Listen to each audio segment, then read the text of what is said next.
आपने कभी सुना है 14 लोक? ये कोई कहानी नहीं बल्कि एक गहरा आध्यात्मिक रहस्य है।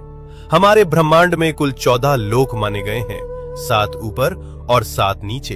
ऊपर के 7 लोक, इन लोकों में आत्मा ऊंचाई की ओर बढ़ती है, ज्ञान, शांति और मोक्ष की दिशा में। भूलोक, ये वो लोक है जहां हम सभी मनुष्य रहते हैं। इसे मृत्युलोक भी कहा जाता है क्योंकि यहाँ जन्म और मृत्यु का चक्र चलता रहता है। भूवरलोक, ये लोक भूलोक और स्वर्गलोक के बीच स्थित है। ये ऊर्जा रूपों का क्षेत्र है जो भौतिक और दिव्य लोकों को जोड़ता है। स्वर्गलोक, देवताओं का लोक, जहां इंद्र और अन्य देवता निवास करते हैं। अच्छे कर्म करने वालों को मृत्यु के बाद इसी लोक में स्थान मिलता है, जहां सुख, संपत्ति और आनंद की अनुभूति होती है।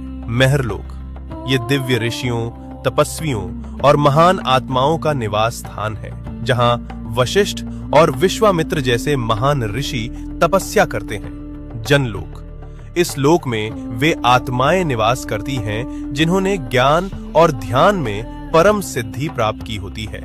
यहाँ के वासी ब्रह्मा जी की लीलाओं में लीन रहते हैं। तपलोक, अत्यंत शक्तिशाली तपस्वियों का स्थान, जो शरीर से परे केवल चेतना में स्थित होते हैं। ब्रह्मलोक, यह अंतिम लक्ष्य है, जहां केवल सत्य है, मोक्ष है और ईश्वर का साक्षात्कार होता है। इन ऊर्ध्व लोकों में आत्मा का जाना मतलब है धीरे धीरे शुद्ध और जागरूक होना। अब बात करते हैं नीचे के 7 लोकों की। यहाँ भोग, मोह और भ्रम ज्यादा होता है। अतल लोक, राक्षसों और मायावी शक्तियों का घर।